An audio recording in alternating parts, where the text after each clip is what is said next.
Classic horror stories.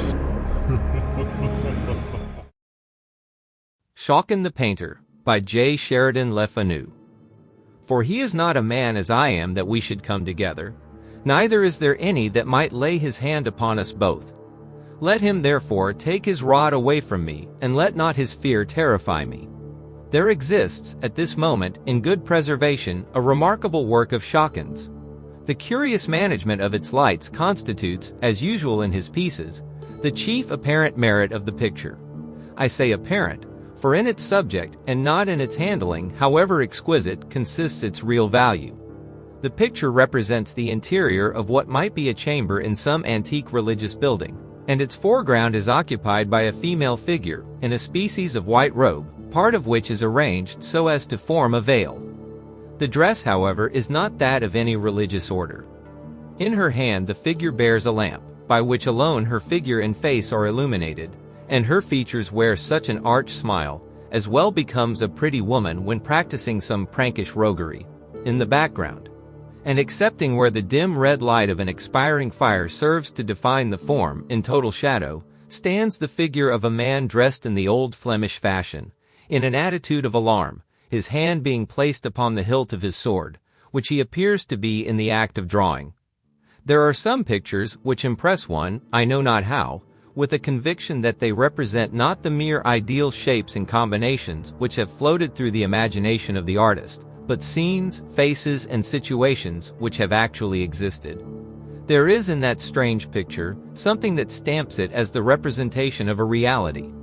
And such in truth it is, for it faithfully records a remarkable and mysterious occurrence, and perpetuates, in the face of the female figure, which occupies the most prominent place in the design, an accurate portrait of Rose Veldekaust, the niece of Gerard Dow, the first, and, I believe, the only love of Godfrey Schalken. My great-grandfather knew the painter well, and from Schalken himself he learned the fearful story of the painting, and from him too he ultimately received the picture itself as a bequest. The story and the picture have become heirlooms in my family, and having described the latter, I shall, if you please, attempt to relate the tradition which has descended with the canvas. There are few forms on which the mantle of romance hangs more ungracefully than upon that of the uncouth Schalken, the boorish but most cunning worker in oils, whose pieces delight the critics of our day almost as much as his manners disgusted the refined of his own. And yet this man, so rude, so dogged, so slovenly, in the midst of his celebrity, had in his obscure but happier days, played the hero in a wild romance of mystery and passion. When Schalken studied under the immortal Gerard Dow, he was a very young man, and in spite of his phlegmatic temperament, he at once fell over head and ears in love with the beautiful niece of his wealthy master. Rose Veldekaust was still younger than he, having not yet attained her 17th year, and if tradition speaks truth, possessed all the soft and dimpling charms of the fair, light-haired Flemish maidens. The young painter loved honestly and fervently. His frank adoration was rewarded. He declared his love and extracted a faltering confession in return. He was the happiest and proudest painter in all Christendom. But there was somewhat to dash his elation. He was poor and undistinguished. He dared not ask old Gerard for the hand of his sweet ward. He must first win a reputation and a competence. There were, therefore, many dread uncertainties and cold days before him. He had to fight his way against sore odds. But he had won the heart of dear Rose Veldekaust, and that was half the battle. It is needless to say his exertions were redoubled, and his lasting celebrity proves that his industry was not unrewarded by success.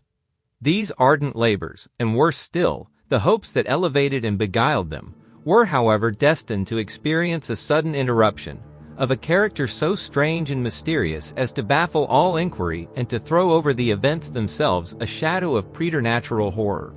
Schalken had one evening outstayed all his fellow pupils, and still pursued his work in the deserted room. As the daylight was fast falling, he laid aside his colors, and applied himself to the completion of a sketch on which he had expressed extraordinary pains. It was a religious composition, and represented the temptations of a pot-bellied Saint Anthony.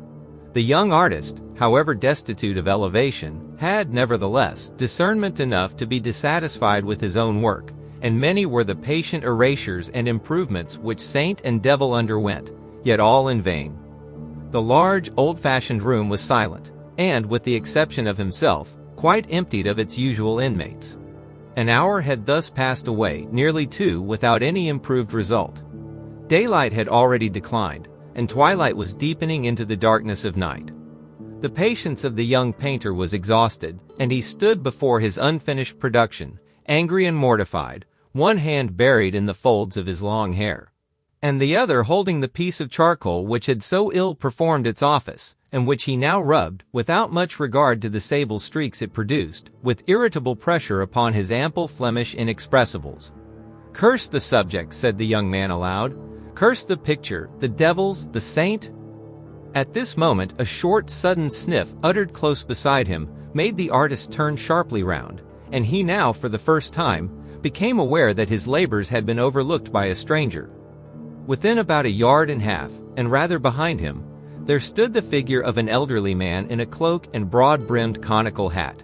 In his hand, which was protected with a heavy gauntlet-shaped glove, he carried a long ebony walking stick, surmounted with what appeared, as it glittered dimly in the twilight, to be a massive head of gold, and upon his breast, through the folds of the cloak, there shone the links of a rich chain of the same metal. The room was so obscure that nothing further of the appearance of the figure could be ascertained, and his hat threw his features into profound shadow. It would not have been easy to conjecture the age of the intruder, but a quantity of dark hair escaping from beneath this somber hat, as well as his firm and upright carriage, served to indicate that his years could not yet exceed 60, or thereabouts. There was an air of gravity and importance about the garb of the person, and something indescribably odd, I might say awful, in the perfect stone-like stillness of the figure, that effectually checked the testy comment which had at once risen to the lips of the irritated artist. He, therefore, as soon as he had sufficiently recovered his surprise, asked the stranger civilly to be seated, and desired to know if he had any message to leave for his master. "Tell Gerard Dow," said the unknown, without altering his attitude in the smallest degree, "that Mynheer Vanderhausen of Rotterdam desires to speak with him on tomorrow evening at this hour. And if he please in this room upon matters of weight, that is all." The stranger, having finished this message, turned abruptly, and with a quick but silent step quitted the room, before Schalken had time to say a word in reply. The young man felt a curiosity to see in what direction the burgher of Rotterdam would turn, on quitting the studio, and for that purpose he went directly to the window which commanded the door. A lobby of considerable extent intervened between the inner door of the painter's room and the street entrance, so that Schalken occupied the post of observation before the old man could possibly have reached the street. He watched in vain, however. There was no other mode of exit. Had the queer old man vanished, or was he lurking about the recesses of the lobby for some sinister purpose? This last suggestion filled the mind of Schalken with a vague uneasiness, which was so unaccountably intense as to make him alike afraid to remain in the room alone, and reluctant to pass through the lobby. However, with an effort which appeared very disproportioned to the occasion, he summoned resolution to leave the room, and, having locked the door and thrust the key in his pocket, without looking to the right or left, he traversed the passage which had so recently, perhaps still, contained the person of his mysterious visitant, scarcely venturing to breathe till he had arrived in the open street. "Mynheer Vanderhausen," said Gerard Dow within himself as the appointed hour approached. "Mynheer Vanderhausen of Rotterdam. I never heard of the man till yesterday. What can he want of me? A portrait perhaps to be painted, or a poor relation to be apprenticed, or a collection to be valued, or, pshaw, there's no one in Rotterdam to leave me a legacy. Well, whatever the business may be, we shall soon know it all." It was now the close of day, and again every easel, except that of Schalken, was deserted. Gerard Dow was pacing the apartment with the restless step of impatient expectation, sometimes pausing to glance over the work of one of his absent pupils, but more frequently placing himself at the window, from whence he might observe the passengers who threaded the obscure by street in which his studio was placed. "Said you not, Godfrey," exclaimed Dow, after a long and fruitful gaze from his post of observation, and turning to Schalken, that the hour he appointed was about 7 by the clock of the Stadthouse? "It had just tolled 7 when I first saw him, sir," answered the student. "The hour is close at hand then," said the master, consulting a horologe as large and as round as an orange. "Mynheer Vanderhausen from Rotterdam, is it not so?" Such was the name. "And an elderly man, richly clad?" pursued Dow, musingly. "As well as I might see," replied his pupil. "He could not be young, nor yet very old neither, and his dress was rich and grave, as might become a citizen of wealth and consideration." At this moment the sonorous boom of the Stadhouse clock told, stroke after stroke, the hour of 7. The eyes of both master and student were directed to the door, and it was not until the last peal of the bell had ceased to vibrate that Dow exclaimed, So, we shall have his worship presently. That is, if he means to keep his hour. If not, you may wait for him, Godfrey, if you court his acquaintance. But what, after all, if it should prove but a mummery got up by Van Karp, or some such wag? I wish you had run all risks and cudgeled the old burgomaster soundly. I'd wager a dozen of Rhenish his worship would have unmasked, and pleaded old acquaintance in a trice. "Here he comes, sir," said Schalken in a low monitory tone, and instantly, upon turning towards the door, Gerard Dow observed the same figure which had, on the day before, so unexpectedly greeted his pupil Schalken. There was something in the air of the figure which at once satisfied the painter that there was no masquerading in the case, and that he really stood in the presence of a man of worship, and so, without hesitation, he doffed his cap, and courteously saluting the stranger, requested him to be seated. The visitor waved his hand slightly, as if in acknowledgment of the courtesy, but remained standing. "I have the honor to see Mynheer Vanderhausen of Rotterdam?" said Gerard Dow. "The same," was the laconic reply of his visitor.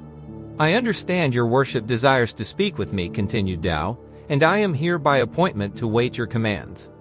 "Is that a man of trust?" said Vanderhausen, turning towards Schalken, who stood at a little distance behind his master. "Certainly," replied Gerard. "Then let him take this box, and get the nearest jeweler or goldsmith to value its contents, and let him return hither with a certificate of the valuation."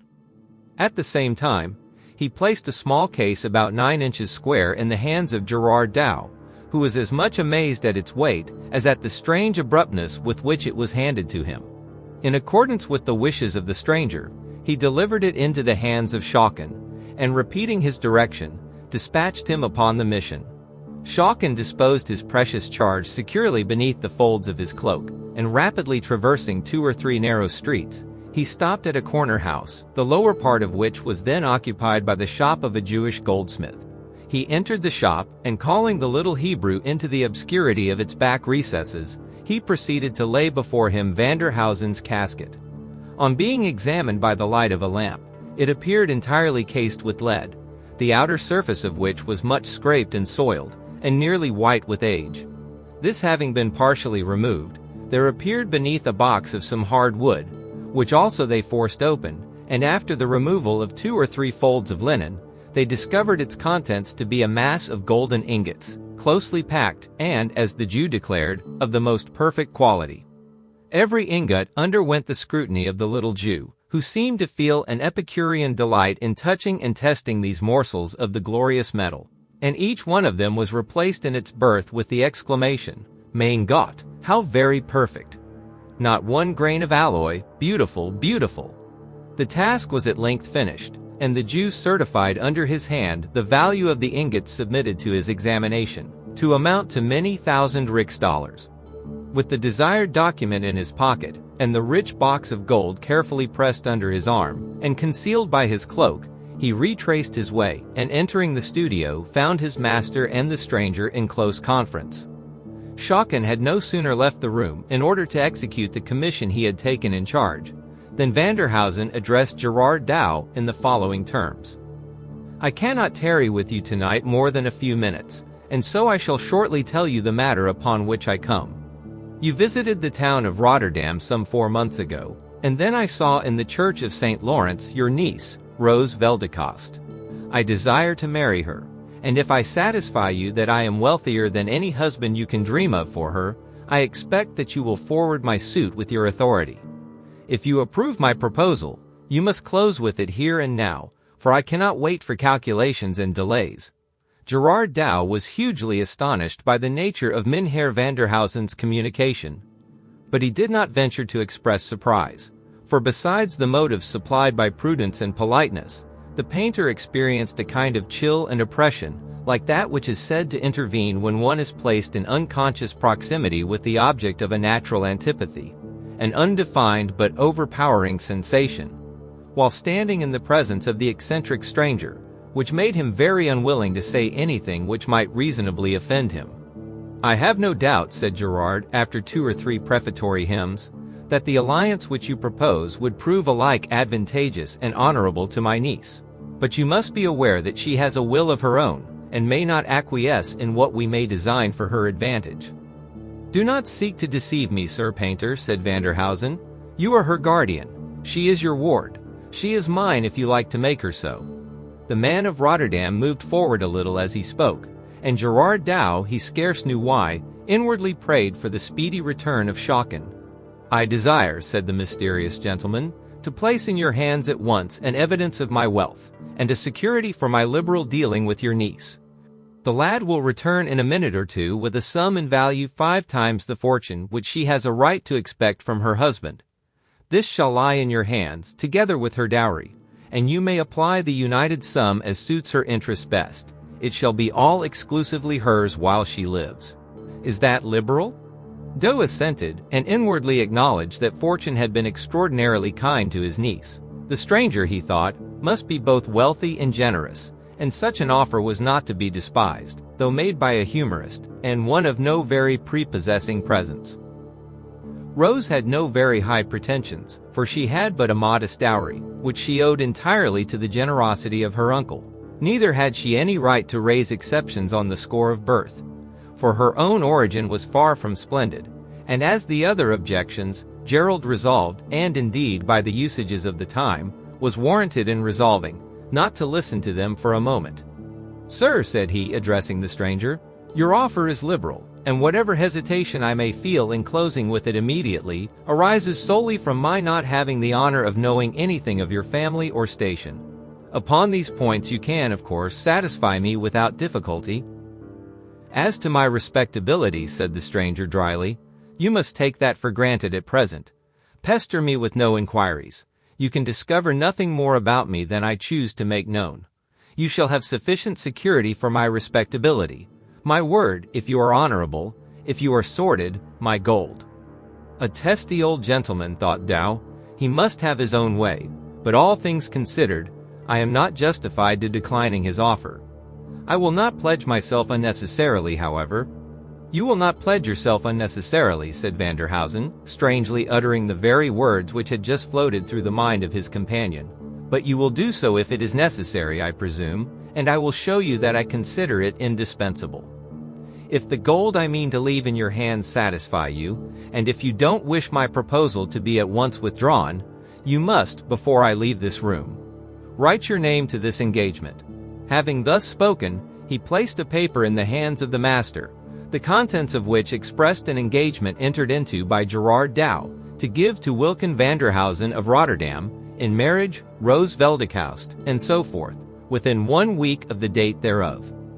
While the painter was employed in reading this covenant, by the light of a twinkling oil lamp in the far wall of the room, Schalken, as we have stated, entered the studio, and having delivered the box and the valuation of the Jew into the hands of the stranger, he was about to retire, when Vanderhausen called to him to wait, and, presenting the case and the certificate to Gerard Dow, he paused in silence until he had satisfied himself, by an inspection of both, respecting the value of the pledge left in his hands. At length he said, "Are you content?" The painter said he would fain have another day to consider. "Not an hour," said the suitor apathetically. "Well then," said Dow with a sore effort, "I am content. It is a bargain." "Then sign at once," said Vanderhausen, "for I am weary." At the same time, he produced a small case of writing materials, and Gerard signed the important document. "Let this youth witness the covenant," said the old man, and Godfrey Schalken unconsciously attested the instrument, which forever bereft him of his dear Rose Veldekaust. The compact being thus completed, the strange visitor folded up the paper and stowed it safely in an inner pocket. "I will visit you tomorrow night at 9 o'clock, at your own house, Gerard Dow, and will see the object of our contract.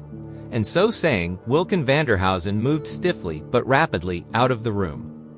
Schalken, eager to resolve his doubts, had placed himself by the window in order to watch the street entrance, but the experiment served only to support his suspicions, for the old man did not issue from the door. This was very strange, odd, nay, fearful. He and his master returned together, and talked but little on the way, for each had his own subjects of reflection, of anxiety, and of hope. Schalken, however, did not know the ruin which menaced his dearest projects. Gerard Dew knew nothing of the attachment which had sprung up between his pupil and his niece, and even if he had, it is doubtful whether he would have regarded its existence as any serious obstruction to the wishes of Mynheer Vanderhausen.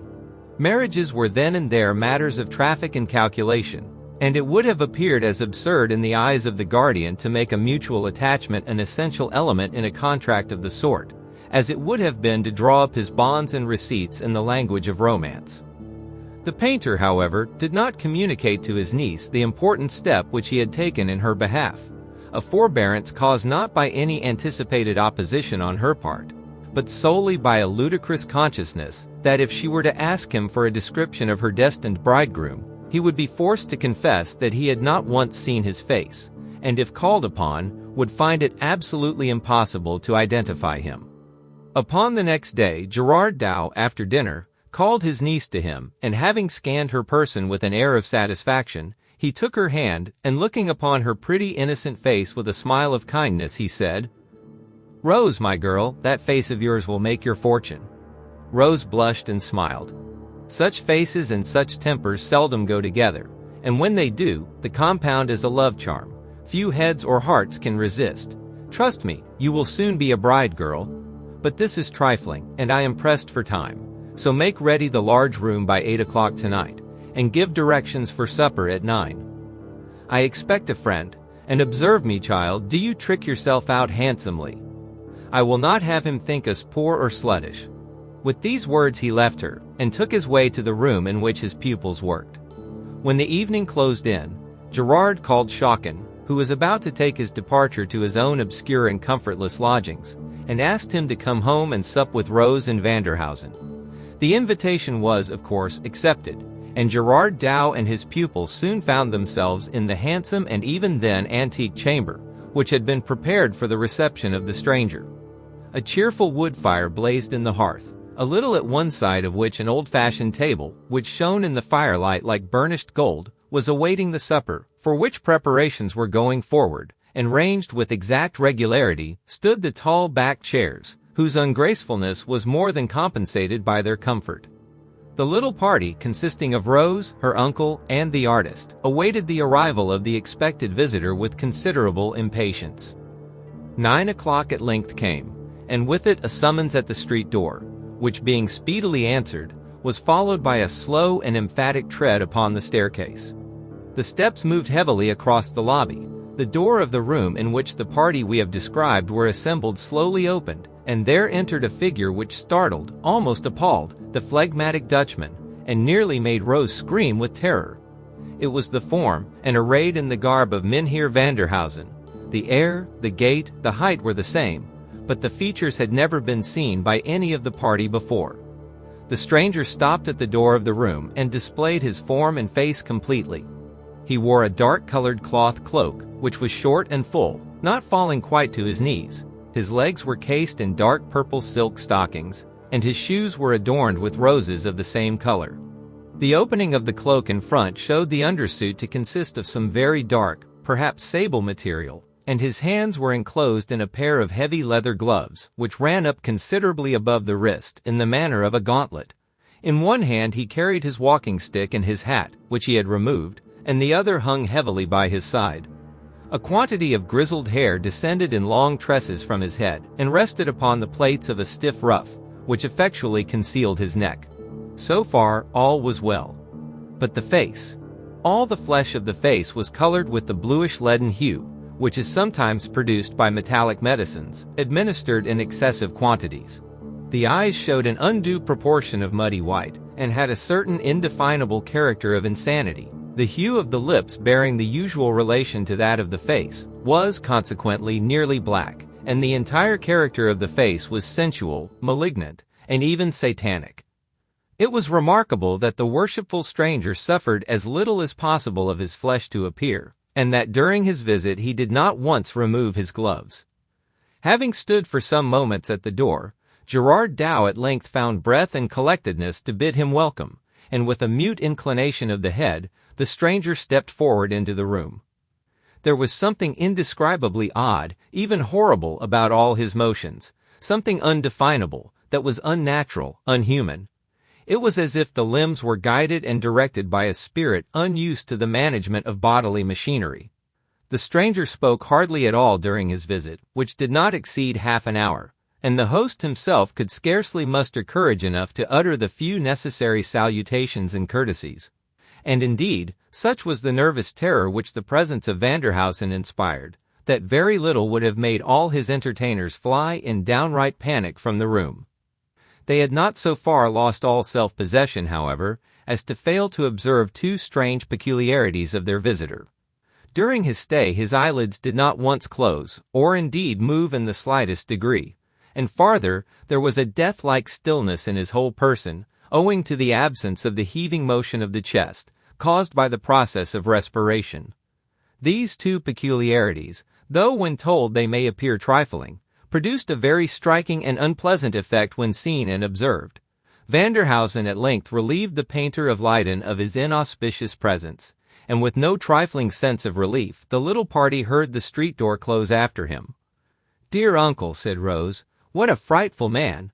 I would not see him again for the wealth of the States."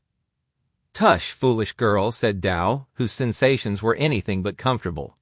"A man may be as ugly as the devil, and yet, if his heart and actions are good, he is worth all the pretty-faced, perfumed puppies that walk the mall. Rose, my girl, it is very true he has not thy pretty face, but I know him to be wealthy and liberal, and were he 10 times more ugly, these two virtues would be enough to counterbalance all his deformity, and if not sufficient actually to alter the shape and hue of his features, at least enough to prevent one thinking them so much amiss." "Do you know, uncle," said Rose, "when I saw him standing at the door, I could not get it out of my head that I saw the old painted wooden figure that used to frighten me so much in the church of St. Lawrence at Rotterdam." Gerard laughed, though he could not help inwardly acknowledging the justness of the comparison. He was resolved, however, as far as he could, to check his niece's disposition to dilate upon the ugliness of her intended bridegroom, although he was not a little pleased, as well as puzzled, to observe that she appeared totally exempt from that mysterious dread of the stranger which, he could not disguise it from himself, considerably affected him, as also his pupil Godfrey Schalken. Early on the next day there arrived, from various quarters of the town, rich presents of silks, velvets, jewelry, and so forth for Rose, and also a packet directed to Gerard Dow, which on being opened was found to contain a contract of marriage, formally drawn up between Wilken Vanderhausen of the Boom Key in Rotterdam and Rose Veldecost of Leyden, niece to Gerard Dow, master in the art of painting, also of the same city, and containing engagements on the part of Vanderhausen to make settlements upon his bride, far more splendid than he had before led her guardian to believe likely, and which were to be secured to her use in the most unexceptionable manner possible, the money being placed in the hand of Gerard Dow himself. I have no sentimental scenes to describe, no cruelty of guardians, no magnanimity of wards, no agonies or transport of lovers. The record I have to make is one of sordidness, levity, and heartlessness.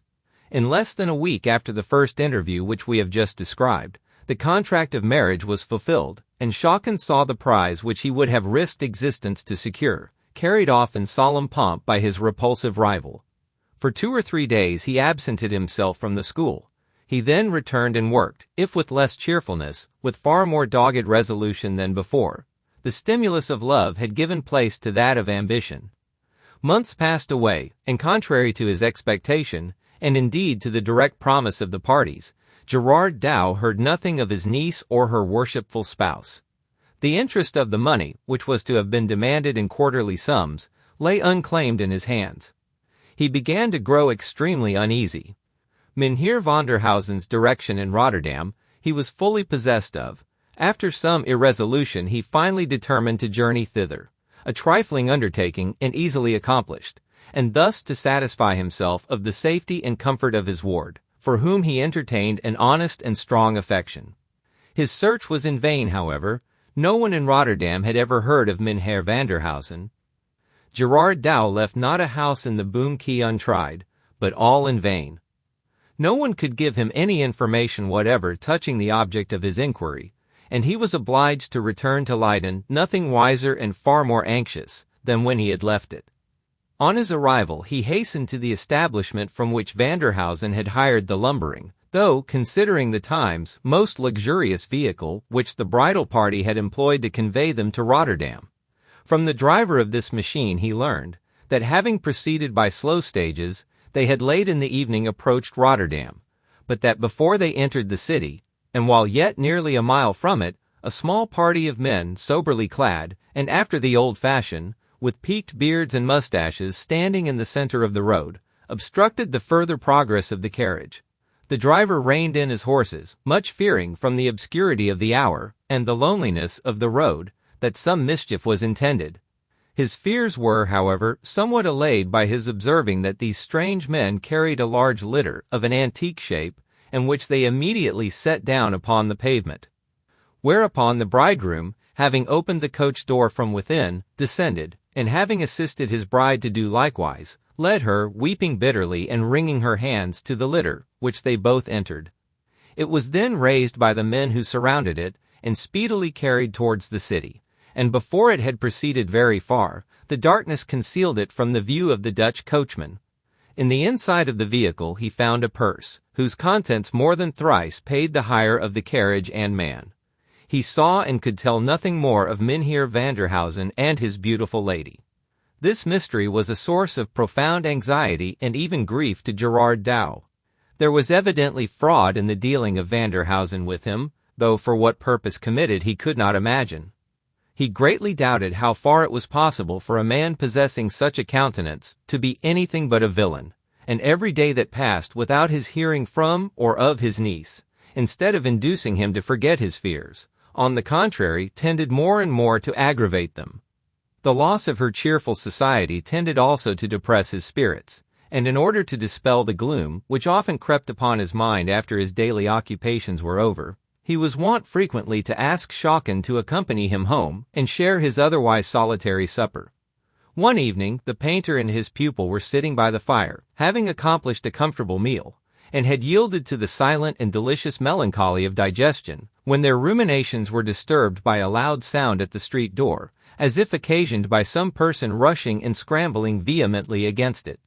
A domestic had run without delay to ascertain the cause of the disturbance, and they heard him twice or thrice interrogate the applicant for admission, but without eliciting any other answer but a sustained reiteration of the sounds. They heard him then open the hall door, and immediately there followed a light and rapid tread on the staircase. Schalken advanced towards the door. It opened before he reached it, and Rose rushed into the room. She looked wild, fierce, and haggard with terror and exhaustion, but her dress surprised them as much as even her unexpected appearance. It consisted of a kind of white woolen wrapper, made close about the neck and descending to the very ground. It was much deranged and travel-soiled. The poor creature had hardly entered the chamber when she fell senseless on the floor. With some difficulty they succeeded in reviving her, and on recovering her senses, she instantly exclaimed, in a tone of terror rather than mere impatience, "Wine, wine, quickly, or I'm lost!" Astonished and almost scared at the strange agitation in which the call was made, they at once administered to her wishes, and she drank some wine with a haste and eagerness which surprised them. She had hardly swallowed it, when she exclaimed with the same urgency, "Food, for God's sake, food at once, or I perish!" A considerable fragment of a roast joint was upon the table, and Schalken immediately began to cut some. But he was anticipated, for no sooner did she see it than she caught it, a more than mortal image of famine, and with her hands, and even with her teeth, she tore off the flesh and swallowed it.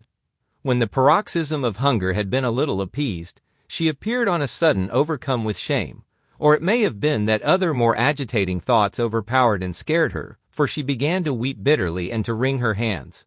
"Oh, send for a minister of God," said she. "I am not safe till he comes. Send for him speedily." Gerard Dow dispatched a messenger instantly and prevailed on his niece to allow him to surrender his bedchamber to her use. He also persuaded her to retire to it at once to rest. Her consent was extorted upon the condition that they would not leave her for a moment. "Oh, that the holy man were here," she said. "He can deliver me. The dead and the living can never be one. God has forbidden it." With these mysterious words she surrendered herself to their guidance, and they proceeded to the chamber which Gerard Dow had assigned to her use. Do not leave me for a moment," said she. "I am lost forever if you do." Gerard Dow's chamber was approached through a spacious apartment, which they were now about to enter.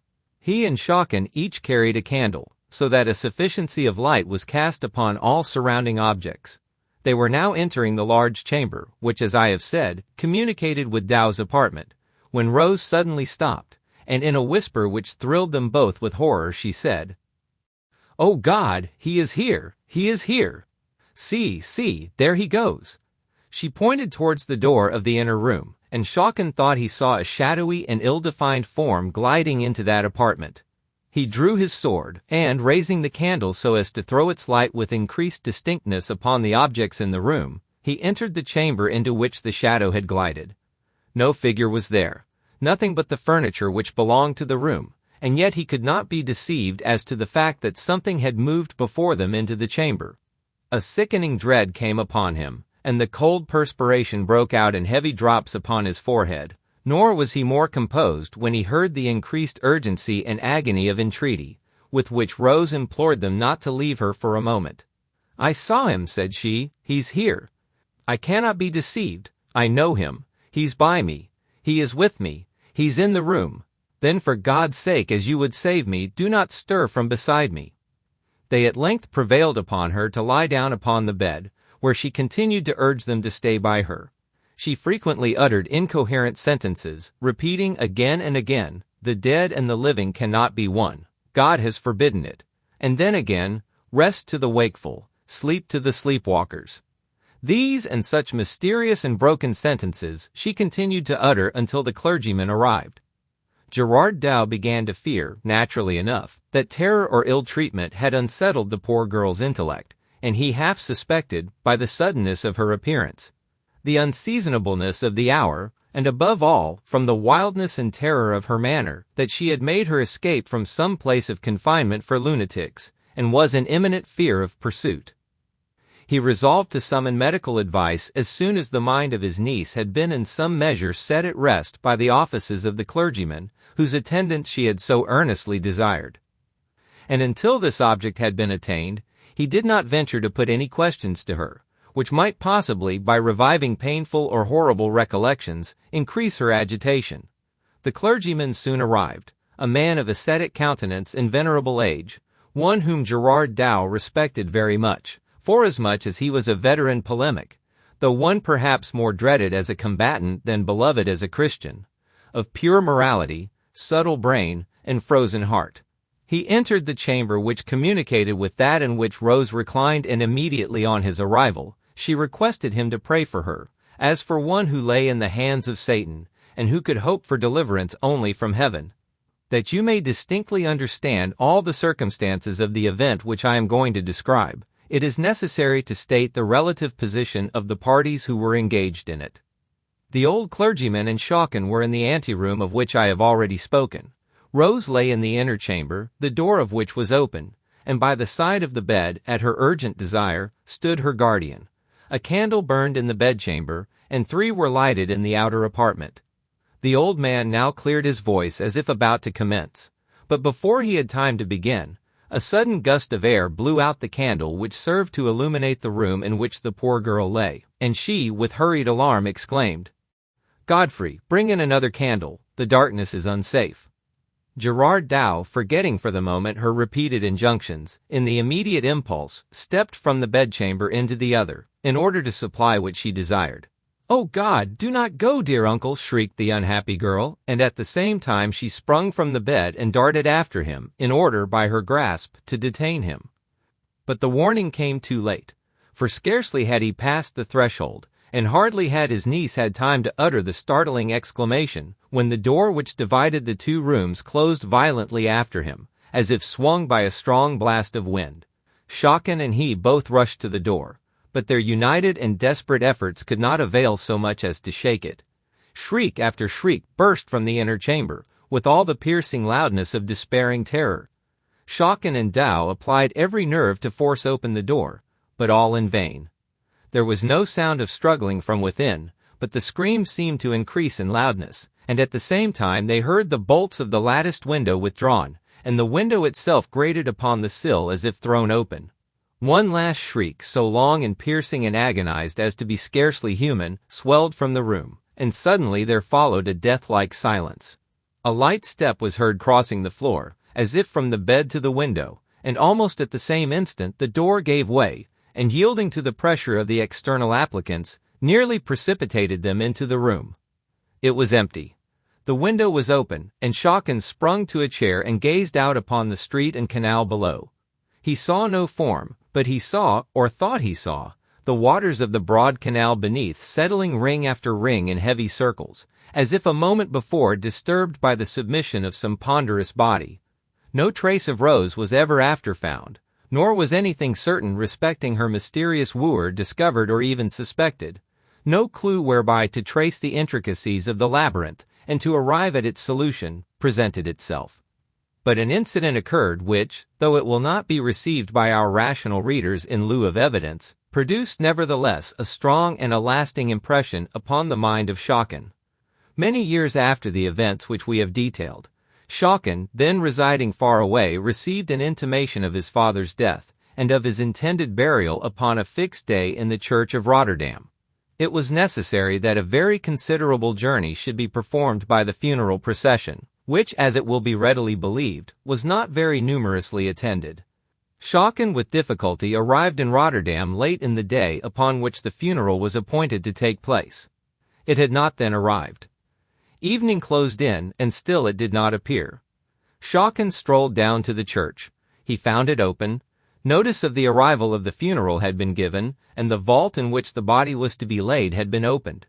The sexton, on seeing a well-dressed gentleman, whose object was to attend the expected obsequies, pacing the aisle of the church, hospitably invited him to share with him the comforts of a blazing fire, which, as was his custom in winter-time upon such occasions, he had kindled in the hearth of a chamber in which he was accustomed to await the arrival of such grisly guests, and which communicated by a flight of steps with the vault below. In this chamber, Schalken and his entertainer seated themselves, and the sexton, after some fruitless attempts to engage his guest in conversation, was obliged to apply himself to his tobacco pipe and can to solace his solitude. In spite of his grief and cares, the fatigues of a rapid journey of nearly 40 hours gradually overcame the mind and body of Godfrey Schalken, and he sank into a deep sleep, from which he awakened by someone shaking him gently by the shoulder. He first thought that the old sexton had called him, but he was no longer in the room. He roused himself, and as soon as he could clearly see what was around him, he perceived a female form, clothed in a kind of light robe of white, part of which was so disposed as to form a veil, and in her hand she carried a lamp. She was moving rather away from him, in the direction of the flight of steps which conducted towards the vaults. Schalken felt a vague alarm at the sight of this figure, and at the same time an irresistible impulse to follow its guidance. He followed it towards the vaults, but when it reached the head of the stairs, he paused. The figure paused also, and turning gently round, displayed, by the light of the lamp it carried, the face and features of his first love, Rose Veldecoste. There was nothing horrible or even sad in the countenance. On the contrary, it wore the same arch smile which used to enchant the artist long before in his happy days. A feeling of awe and interest, too intense to be resisted, prompted him to follow the spectre, if spectre it were. She descended the stairs, he followed, and turning to the left, through a narrow passage, she led him, to his infinite surprise, into what appeared to be an old-fashioned Dutch apartment, such as the pictures of Gerard Dow have served to immortalize. Abundance of costly antique furniture was disposed about the room, and in one corner stood a four-post bed with heavy black cloth curtains around it. The figure frequently turned towards him with the same arch smile, and when she came to the side of the bed, she drew the curtains, and, by the light of the lamp, which she held towards its contents, she disclosed to the horror-stricken painter, sitting bolt upright in the bed, the livid and demoniac form of Vanderhausen. Schalken had hardly seen him, when he fell senseless upon the floor, where he lay until discovered, on the next morning, by persons employed in closing the passages into the vaults. He was lying in a cell of considerable size, which had not been disturbed for a long time, and he had fallen beside a large coffin, which was supported upon small pillars, a security against the attacks of vermin. To his dying day, Schalken was satisfied of the reality of the vision which he had witnessed, and he has left behind him a curious evidence of the impression which it wrought upon his fancy. In a painting executed shortly after the event I have narrated, and which is valuable as exhibiting not only the peculiarities which have made Schalken's pictures sought after, but even more so as presenting a portrait of his early love, Rose Veldekaust, whose mysterious fate must always remain matter of speculation.